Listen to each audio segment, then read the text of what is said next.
귀한 찬양 감사드립니다. 오늘 추석 연휴 마지막 날인데 잘 보내셨습니까?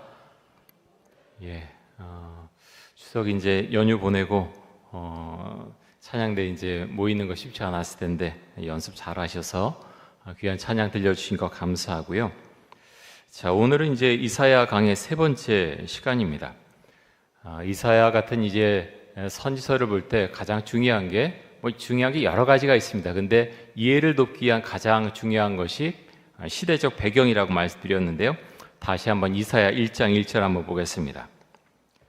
시간 될 때마다 한번 보겠는데요. 이사야 1장 1절에 보면 유다 왕 우시야와 요담과 아하스와 히스기야 시대에 아모스의 아들 이사야가 유다와 예루살렘에 관하여 본 계시라, 이렇게 되어 있습니다.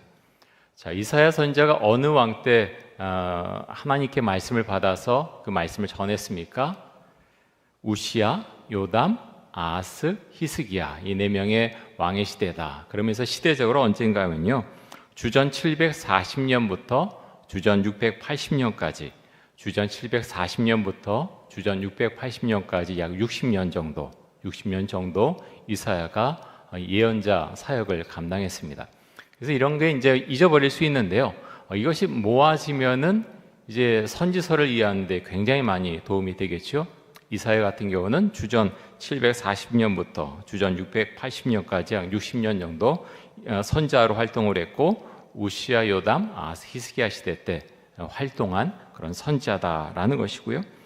이사야라고 하는 이름, 히브리어로는 예시야야후라고 이제 말씀드렸는데, 그 뜻이 무엇입니까? 여호와는 구원이시다. 여호와는 구원이시다. 왜 뜻을 자꾸 말씀드리냐면 이사야서의 중요한 주제이기 때문이죠. 심판과 구원, 그리고 특별히 메시아에 대한 메시지가 많이 들어있는 선지서가 이사야서입니다. 자, 이사야 선지자와 같은 시대를 살아갔던 선지자들이 여러 명 있었다라고 말씀을 드렸는데요. 호세아, 아모스, 요나, 그리고 미가입니다. 호세아, 아모스, 요나. 자, 북이스라엘 출신의 선지자들이 누구 있죠? 호세아, 그리고 아모스, 요나. 이것은 북이스라엘 출신의 선지자들이고요. 남한국 출신의 선지자는 미가죠. 미가와 이사야가 동시대를 살아갔던 선지자입니다. 그래서 이제 이사야 선지자가 언제 말씀을 전했다고요? 주전 740년에서 주전 680년. 비슷한 즈음에 이런 선지자들, 호세아, 아모스, 요나, 미가가 활동을 했고, 그래서 비슷한 시대적 배경을 안고서 말씀을 전했다라는 것을 기억하시고, 이런 말씀을 읽으면 훨씬 그것을 모르고 말씀을 보는 것과 알고 말씀을 보는 것은 다를 수밖에 없습니다. 자, 이사야서 같은 경우는 이제 전체 66장이죠. 그래서 둘로 나눠진다고 했는데 1장에서 39장까지는 어떤 내용입니까? 이스라엘과 열방에 대한 심판에 대한 내용, 물론 중간중간 어떤 구원에 대한 메시지도 있습니다. 전체적으로는 심판에 대한 내용이고요. 그리고 40장에서 66장까지 보면 이스라엘과 열방의 회복에 대한 내용, 회복과 소망에 대한 내용이 40장에서 66장까지 그렇게 이어져 있습니다. 자, 이사야서를 보면요, 이사야서를 읽다 보면 문학적인 표현이 대단히 뛰어나다 하는 것을 알 수가 있습니다. 그래서 굉장히 은유적으로 표현할 때가 많이 있고요. 그래서 배경도 모르고 좀 깊이 읽지 않으면 문학적으로 그렇게 표현을 했기 때문에 이게 무슨 말이지? 그런 말씀을 놓칠 수가 있는 것이고, 그래서 말씀을 좀 더 깊이 생각하면서 봐야 되는 그런 말씀이고요. 자, 오늘 우리가 다루는 이사야 1장 21절부터 31절까지의 말씀을 봐도 왜 이사야서가 문학적인 표현이 뛰어난가 하는 것을 이 본문을 통해서 알 수가 있습니다. 자, 21절을 먼저 보겠습니다. 자, 21절에 이렇게 말씀합니다. 신실하던 성읍이 어찌하여 창기가 되었는고, 정의가 거기에 충만하였고 공의가 그 가운데에 거하였더니 이제는 살인자들 뿐이로다. 자, 신실하던 성읍, 어디죠? 예루살렘을 말하고 있는 거죠. 예루살렘이 어찌하여 뭐가 되었다고요? 창기가 되었는고.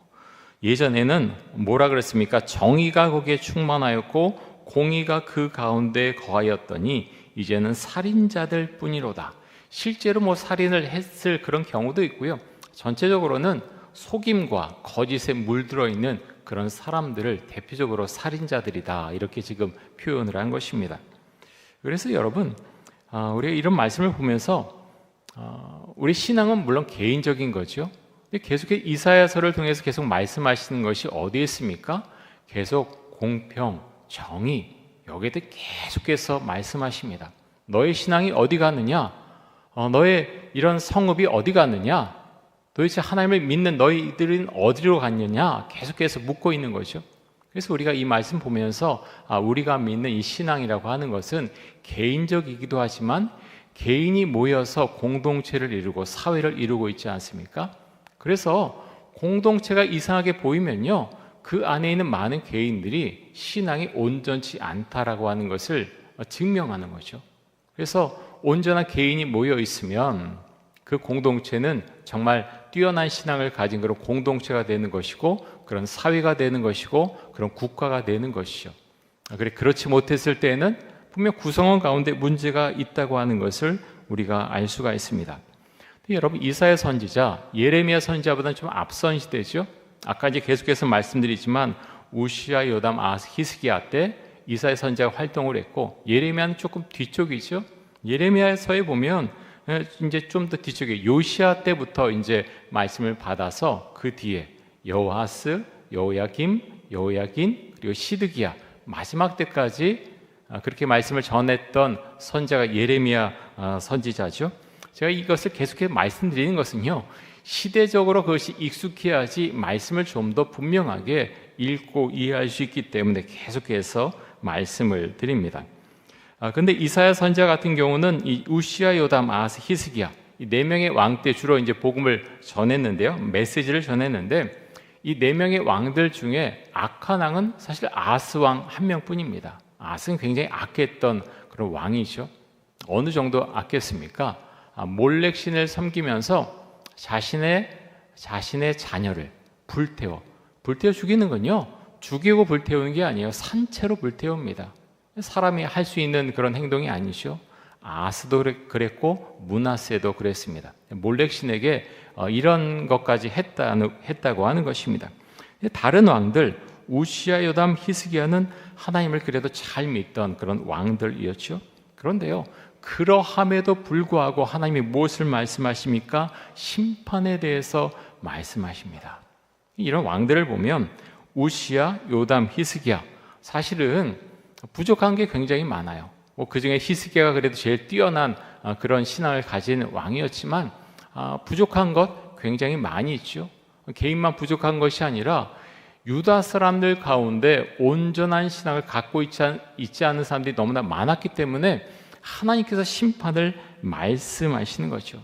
아직 온전했다 그러면 왕이 잘 믿으니까 다 잘 믿겠다, 그게 아니라는 거예요. 남유다의 왕이 20명 아닙니까? 그 중에 8명 정도가 선한 왕이고 12명은 악한 왕이다, 그렇게 이제 보는데 이 유다 사람들이 온전치 않았다는 거예요. 하나님을 온전히 믿지 않고 우상도 함께 섬기는 혼합주의가 특별히 이 시대를 지배하고 있었다라는 거죠. 그래서 혼합주의 신앙에 대해서 하나님께서 굉장히 많이 말씀하시고요, 이들을 강하게 질타를 하고 있습니다. 그래서 이 예루살렘, 이 신실하던 성읍, 이전에는 신실하던 성읍이었다는 거죠. 다윗 왕 때 이럴 때는 신실하던 성읍으로 하나님께서 인정해 주었다라는 것입니다. 하지만 시대가 흐르면서 유다 사람들이 타락했지요. 예루살렘도 영적으로, 도덕적으로, 윤리적으로 타락한 도성이 되어 버렸습니다. 이전에는 그렇지 않았다는 거예요. 정의가 충만했고 공의도 있었고, 그런데 이제는 타락해 있는 그 모습을 보면서 하나님께서 크게 한탄하시는 모습이 이사야서를 통해서 나타나 있습니다. 자, 이어서 22절과 23절 말씀을 보겠습니다.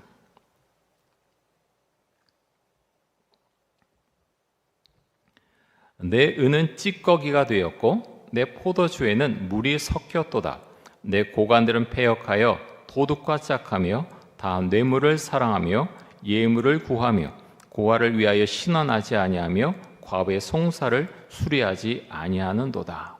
이 말씀만 봐도 하나님을 제대로 믿는 사람이라면 이런 행동하지 않겠지요. 패역하고 도둑과 착해서 뇌물 사랑하고 고아를 위해서 신원하지 않고 과부의 송사를 수리하지 않고 이런 행동 하나님을 믿는 사람이라면 하지 않겠죠.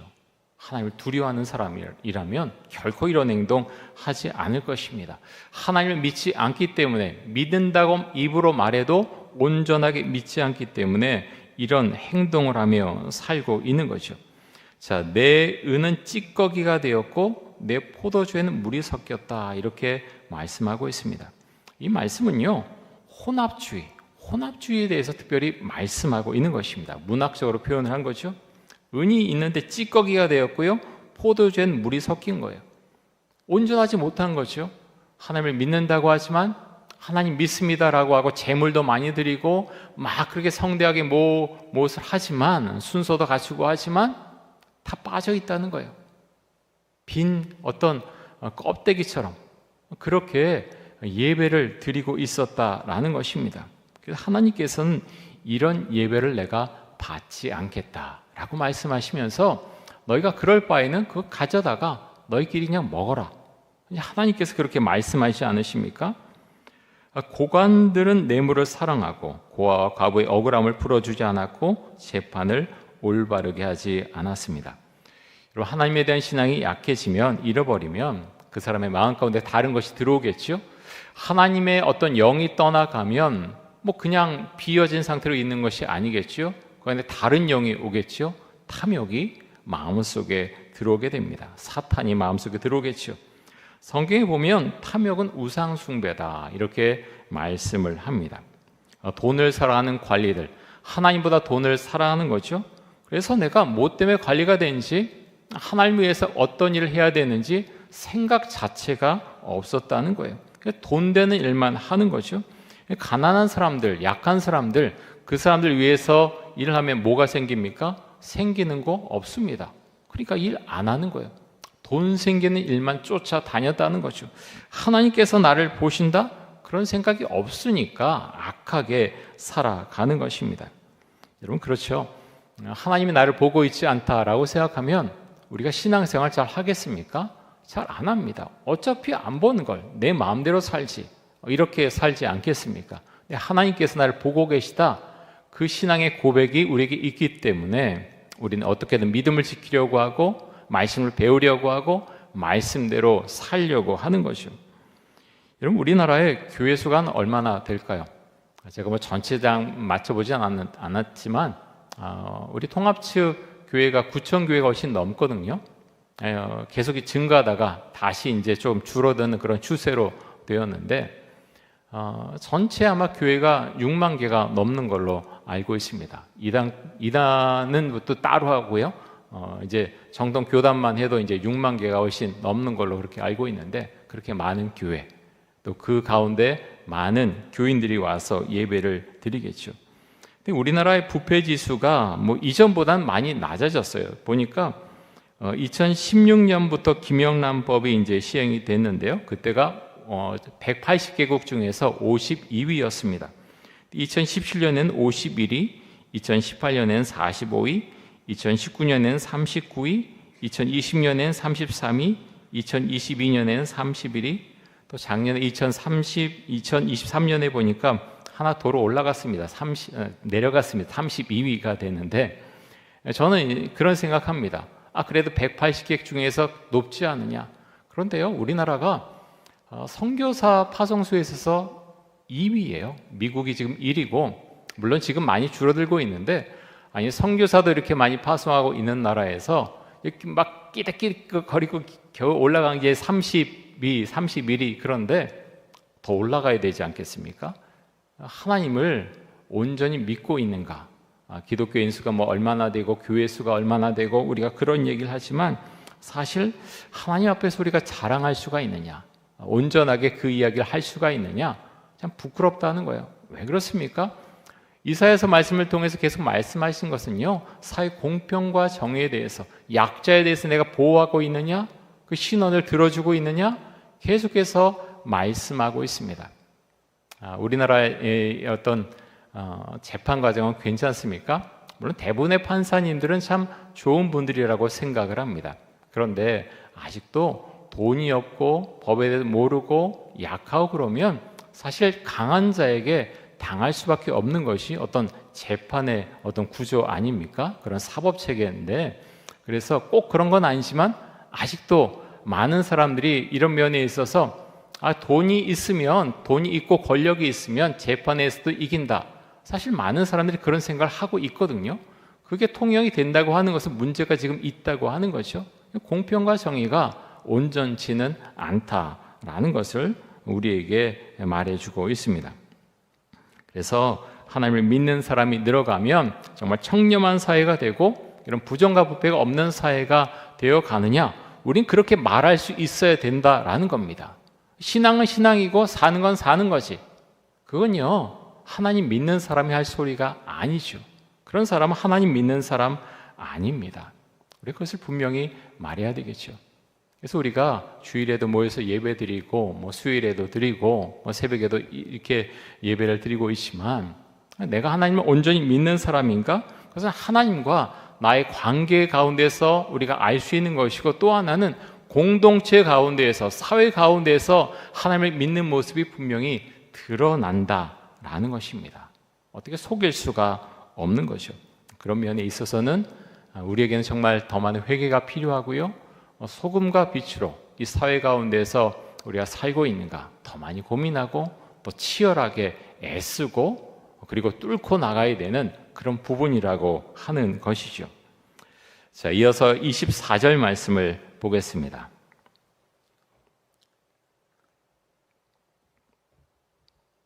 24절 같이 한번 읽겠습니다. 그러므로 주 만군의 여호와 이스라엘의 전능자가 말씀하시되 슬프다, 내가 장차 내 대적에게 보응하여 내 마음을 편하게 하겠고 내 원수에게 보복하리라. 여러분, 여기서 말하는 내 대적, 내 원수가 누굽니까? 누구를 말하고 있죠? 이스라엘 사람들을 말하고 있습니다. 하나님께서 그러면 슬프다라고 말씀하세요. 내가 장차 내 대적에게, 유다 사람들에게 지금 보응하고 그래서 내 마음을 편하게 하겠고 내 원수 유다 사람들에게 보복하리라. 하나님께서 이렇게 지금 말씀하고 있다고 하는 것입니다. 한때 유다 백성은 하나님의 사랑을 독차지하던 그런 사람들이었죠. 정말 그들을 위해서 하나님께서 그들과 함께 하셨고 애굽에서 나오게 해주셨고 광야 생활 동안 같이 하셨고 또 가나안 땅에 들어와서 전쟁은 여호와께 속겠다라는 것을 보여주셨던 그 하나님이 근데 뭐라고 말씀하십니까? 너희가 내 대적이고 내 원수다라고 말씀을 하십니다. 하나님을 제대로 믿지 않고요, 이방신을 섬기고 그렇게 하나님 우습게 여기면 하나님께서 이렇게 말씀하신다는 거예요. 저는 이 말씀 보면서 제가 이제 우리 한국의 또 목사고 또 한국 사람이기 때문에 항상 우리나라를 생각할 수밖에 없죠. 그러면서 우리나라의 어떤 기독교 술을 자랑하던 시대 이제 지나갔긴 했지만, 우리가 술을 자랑하는 것, 그것은 별로 이렇게 지혜로운 모습이 아니다라는 거죠. 교회 술을 자랑하는 것도 사실은 그렇게 지혜로워 보이지는 않습니다. 그 가운데서 그러면 이렇게 있는 교회 가운데서, 기독교인 가운데서 그래서 사회에 어떤 영향을 미치고 하나님의 공평과 정의가 이 사회 가운데 그렇게 뿌리 내리고 있는가? 만약 그렇다 그러면 하나님 앞에 그렇게 자랑스럽게 말씀드릴 수가 있는 거죠. 근데 여러분, 그래서 우리가 신앙이 무엇인가 많이 생각해야 되고요. 물론 신앙은 개인적인 것이죠. 하나님 앞에 온전한 그런 어떤 교제를 하고 하나님의 말씀 가운데 내가 살아가고 주의 음성을 내가 듣고 그 말씀에 순종해 살아가는 것 굉장히 중요합니다. 근데 그런 사람들이 모여서 그러면 어떤 공동체를 이루었나? 하나님은 사실 굉장히 여기에 대해서 많이 말씀하시고요. 어떤 우리 교회 안에서 공동체를 이루고 있지만 사회 전체에 대해서 하나님께서 말씀하신 경우가 굉장히 많다고 하는 것입니다. 그래서 우리는요, 나만 잘하면 되지, 그게 신앙이지, 그거 아니라는 거예요. 신앙은 개인적인 것이지만, 개인적으로 구원을 받지만 그런 사람들이 모여 있어서 사회를 이루고 그리고 공평과 정의가 그 사회 가운데 행해진다라는 것을 성경은 강조하고 또 강조하고 있습니다. 근데 여러분, 하나님의 목적은요, 지금 이렇게 대적에게 보응하고 원수에게 보복하리라라고 말씀하셨지만 유다를 멸망시키는데 하나님의 목적이 있지 않습니다. 계속해서 그것에 대해서 말씀하고 있죠. 자, 25절과 26절 말씀을 보겠습니다.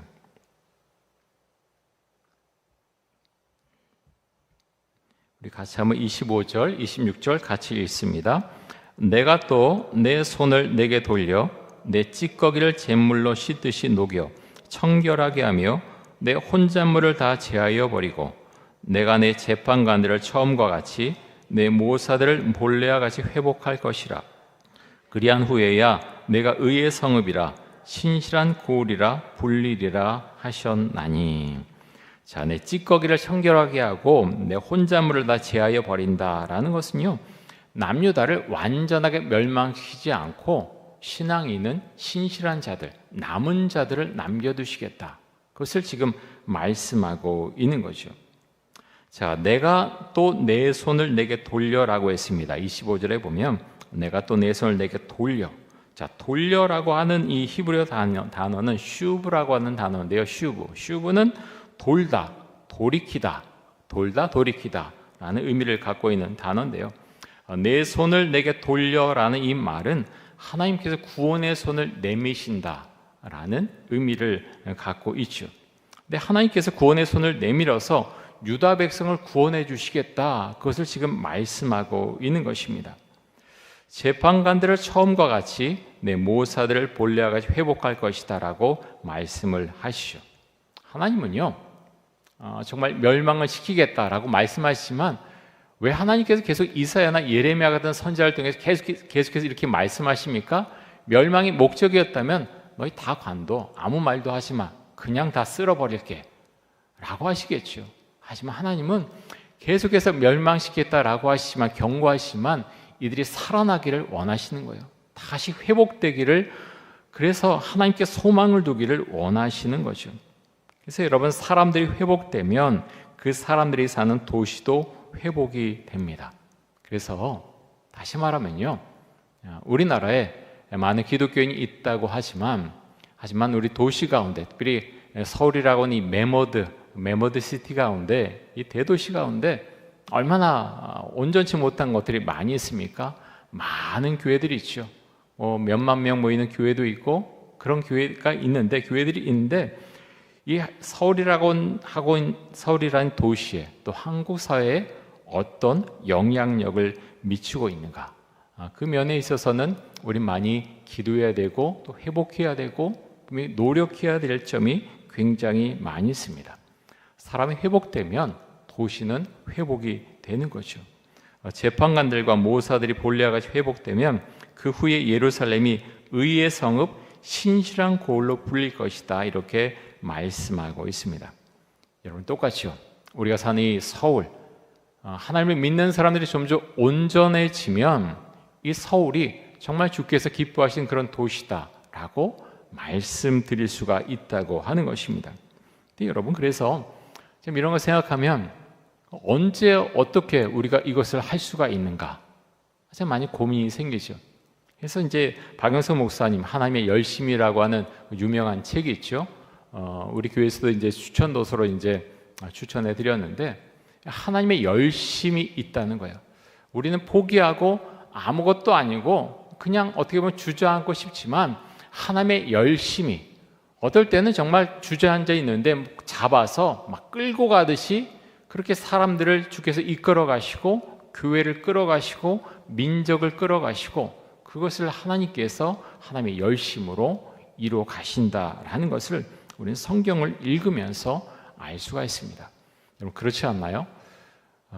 이스라엘의 역사만 봐도 참 많은 것들이 있었는데, 이미 멸망당해야 됐었는데 하나님의 열심이 계속해서 이스라엘 사람들을 끌어당기고 유다 사람들을 일으켜 세워주고 힘을 주시고 남은 자를 통해서 다시 일으켜 세워주시고, 그런 역사가 성경 가운데 그대로 우리에게 많은 것들을 시사해주고 있다고 하는 것입니다.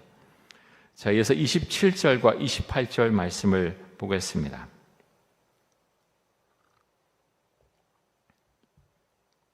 우리 27절과 28절도 같이 한번 읽습니다.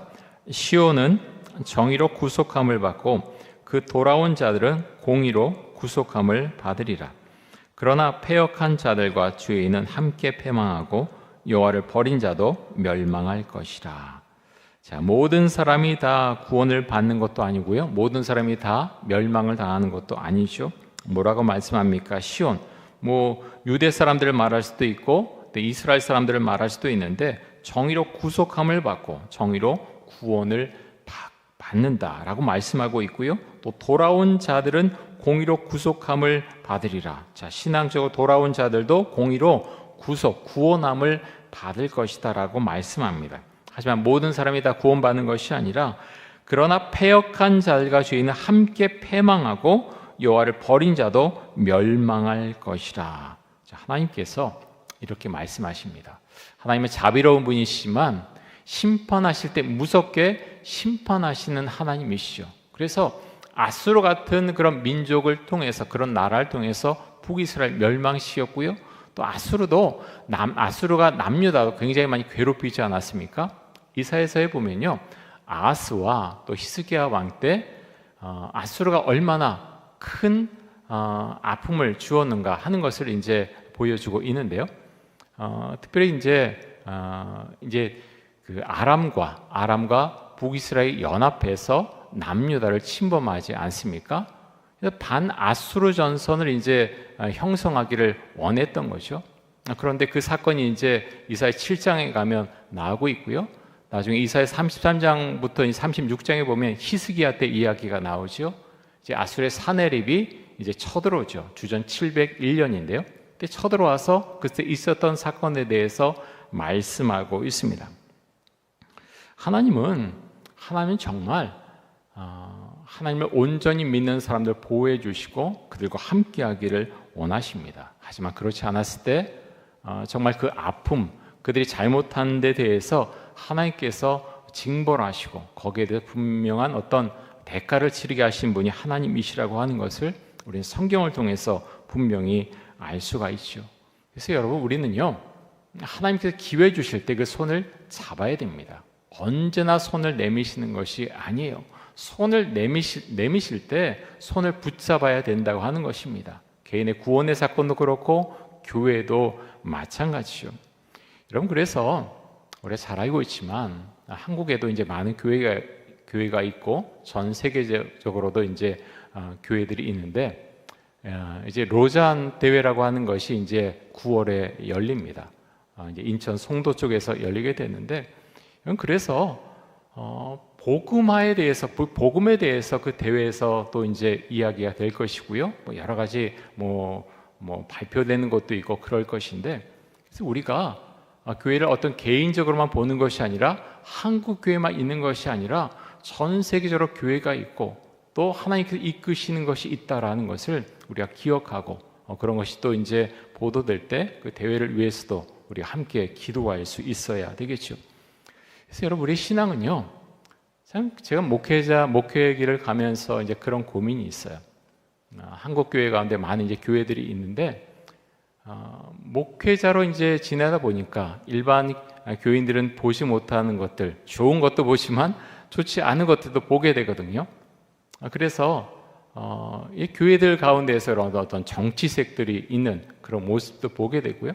되도록이면 이제 강단에서 그런 것을 이야기 안 하려고 하죠. 좋은 모습이 아니기 때문에. 그런데 현실적으로 그런 것들이 있습니다. 그래서 고민하게 되죠. 하나님, 온전치 못한데요? 온전치 못한데 저 교회는 지금 부흥되고 있잖아요. 여러 가지 그런 온전치 못한 모습을, 정적인 모습을 그렇게 보이고 있는데 그 안에서는 괜찮다라고들 그렇게들 이야기하는데, 하나님, 어떻게 봐야 됩니까? 어떻게 해야 됩니까? 사실 그런 고민하게 되고 기도하게 됩니다. 그러면서 이사야 같은 이런 말씀을 보면서 하나님께서 보시는 것은요, 그 한 교회 그것만 보는 것이 아니라 그를 통해서 파급된 여러 가지 효과, 또 한국 교회 전체, 한국의 사회, 그런 것들을 총체적으로 하나님께서 보고 계신다라는 것을 이사야서 같은 말씀을 통해서 또 알게 되고, 그래서 이 말씀을 통해서 다시 한번 사실은 힘을 얻게 됩니다. 하나님께서 보시는 것이 어떤 것인가? 그래서 말씀 어떤 시각으로 보느냐에 따라서 굉장히 다르겠지만 여러분 이 말씀을 통해서 하나님께서 공평과 정의를 이 사회 가운데 원하신다라고 하는 것 우리가 꼭 기억하면서 이 말씀을 대할 수 있기를 원합니다. 자, 이어서 29절과 30절 말씀을 보겠습니다.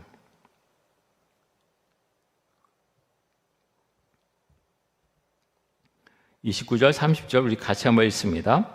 너희가 기뻐하던 상수리 나무로 말미암아 너희가 부끄러움을 당할 것이요 너희가 택한 동산으로 말미암아 수치를 당할 것이며 너희는 잎사귀 마른 상수리 나무 같을 것이요 물 없는 동산 같으리니. 자, 여기서 말한 상수리 나무는 우상 숭배 장소를 말하죠. 유다 백성이 상수리 나무로 제단을 우상을 섬기기 위한 제단을 만든 그것을 지금 말하고 있습니다. 이게 상수리 나무로 말미암아 너희가 기뻐하던 상수리 나무로 말미암아 너희가 부끄러움을 당할 것이다 이렇게 말씀하고 있고 또 너희가 택한 동산으로 말미암아 수치를 당할 것이다 말씀하고 있고 또 너희는 잎사귀 마른 상수리 나무 같을 것이다 라고 말씀합니다. 쓸모없는 것을 말하는 것이요 온전치 못하게 된 그런 모습을 말씀하고 있습니다. 영적으로 또 실제 삶에 있어서도 온전치 못한 궁핍한 상태라는 것을 이 말씀을 통해서 알려주고 있습니다. 우리가 성경을 읽어가면서 유다 백성들이 왜 이럴까? 참 답답한 마음 많이 가지지 않습니까? 광야에서는 왜 그럴까? 출애굽한 다음에 말씀을 따라가면 일이 술술 풀릴 텐데 왜 이렇게 어리석게 행동하는 거지? 그런 의문도 갖게 되고 그런 질문도 많이 하지 않습니까? 제가 이제 말씀을 드리지만 이스라엘의 광야만 가서 하루만 있어도 그런 생각이 좀 많이 사라집니다. 왜냐하면 광야가 쉽지가 않거든요. 하루만 그렇게 있으면 물이 없으면 그래도 주님 괜찮습니다. 감사합니다.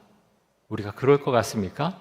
많은 사람들이 안 그럴 거예요. 물 없다고 아우성치고 내가 이전에 노예 때는 그래도 이 정도 먹었는데 도대체 준 게 뭐 있어? 먹을 게 뭐 있어? 맨날 만나? 매출하기 가끔? 그거 먹을 게 뭐 있어? 라고 불평하지 않았을까요? 광야에서 조금만 묵상을 해도 이스라엘 백성들 그렇게 불평했던 게 내 모습이구나 라는 것을 금방 깨달을 수 있습니다. 정말 그렇습니다. 한국 교회를 다니고 신앙생활을 하는 분들 이스라엘 사람들보다 나은 그런 신앙생활을 하고 있다고 장담할 수 있을까요? 저는 별로 그렇게 보이지 않습니다. 그것이 이제 좀 이게 왜 저 부정적으로 보십니까? 라고 할지 모르지만 정말 어려운 삶이 다가왔을 때 정말 하나님을 내가 믿는 신앙을 온전히 고백할 수 있느냐?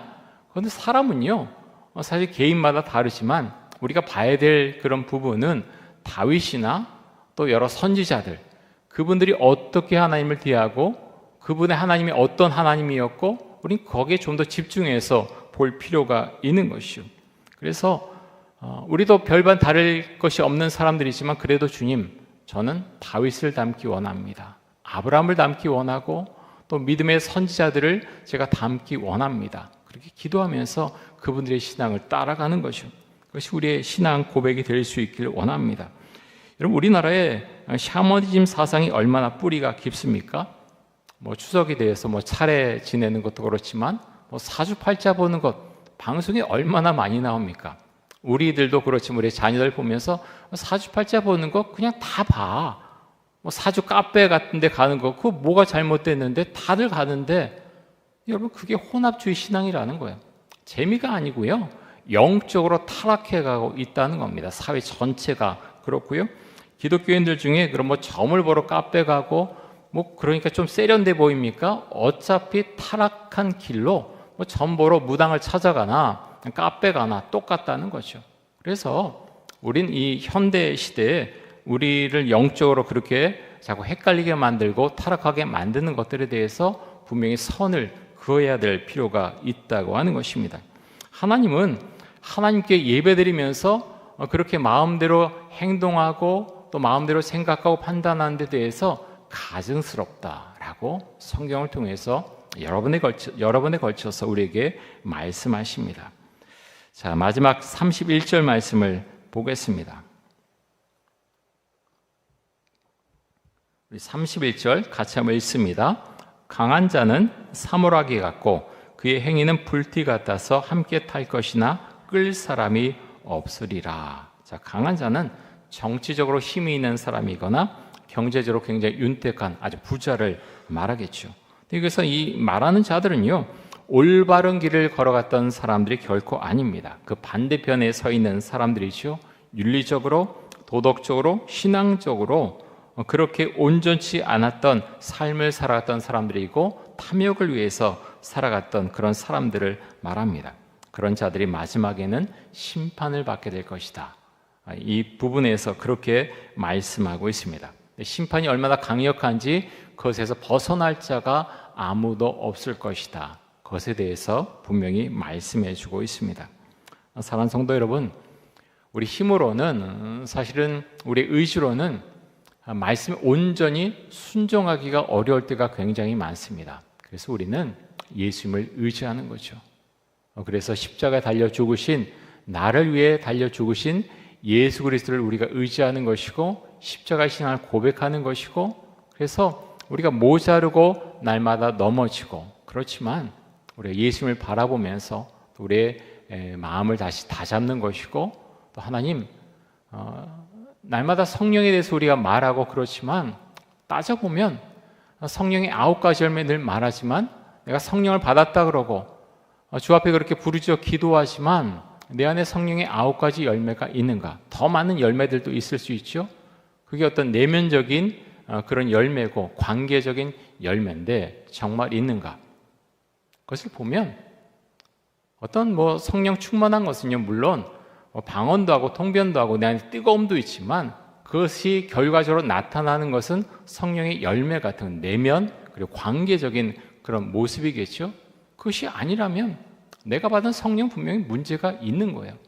다 괜찮다면 하나님께서 나를 온전하게 인도하시는 거고 내가 온전한 성령 충만한 가운데서 내가 살아가고 있는 거겠죠. 그래서 우리는 성경을 전체적으로 볼 필요가 있고요.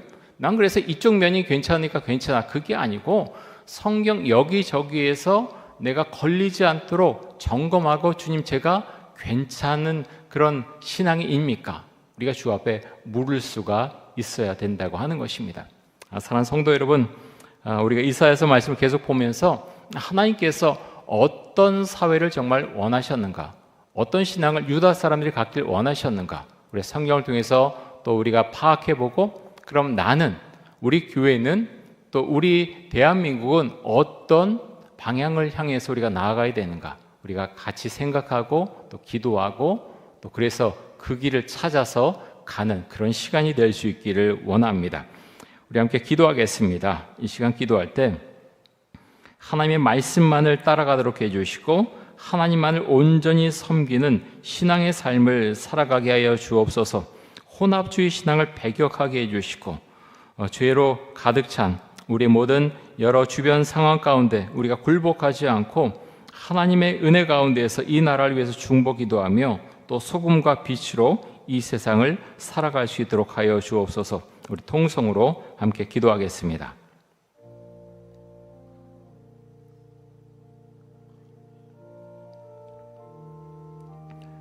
사랑의 주님, 이사야서 말씀을 보면서 왜 하나님께서 유다 백성들 향해서 이렇게 분노하시고, 하나님 이사야 선지자는 하나님 그렇게 아픈 마음을 드러내고 있는지 우리가 이 말씀 가운데에서 나의 모습과 또 교회의 모습과 또 우리 대한민국의 모습을 또 교회들의 모습을 우리가 볼 수 있기를 원합니다.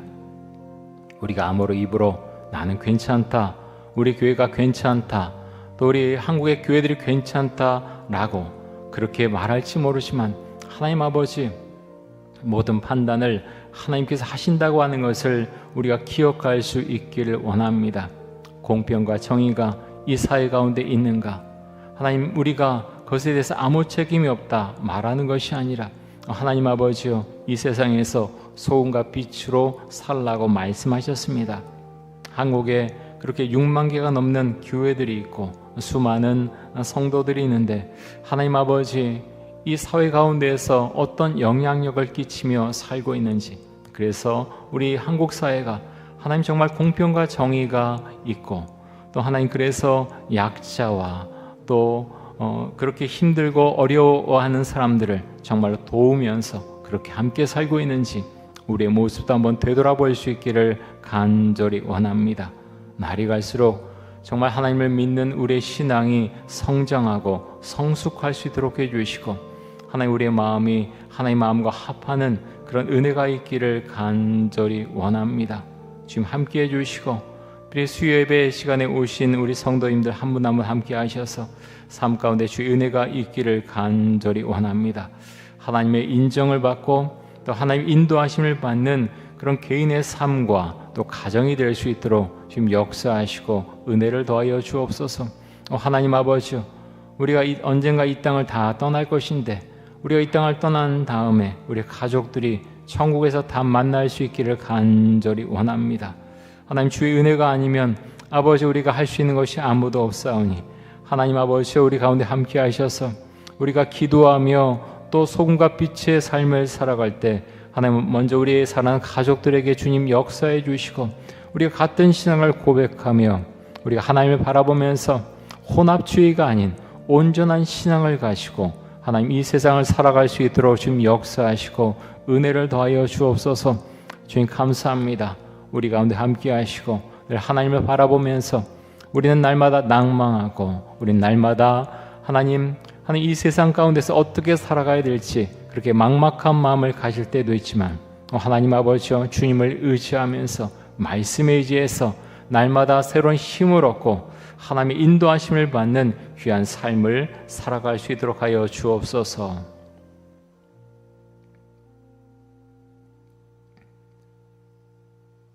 사랑의 주님, 이사야 1장 말씀을 보면서 하나님께서 그 사회 가운데 있는 공평과 정의를 얼마나 중요하게 생각하는지 우리가 다시 한번 이 말씀을 통해서 확인을 하게 됩니다. 하나님 아버지요, 정말 주께서 원하시는 삶을 우리가 살고 있는지, 우리가 모여있는 이 이촌동의 공동체는 괜찮은지, 또 한국 교회와 또 한국에 있는 우리 성도들의 그 공동체는 괜찮은지, 이 한국 사회는 괜찮은지 우리가 다시 한번 돌아보고 또 주 앞에 기도할 수 있기를 간절히 원합니다. 이 세상의 소금과 빛으로 살 수 있도록 해주시고 말씀에 의지해서 모든 것을 판단하며 나를 위해서 십자가에 달려 죽으신 예수님을 전하며 살아가는 복음의 삶을 살아갈 수 있도록 하여 주옵소서. 감사드리며 예수 그리스도의 이름으로 기도드립니다. 아멘.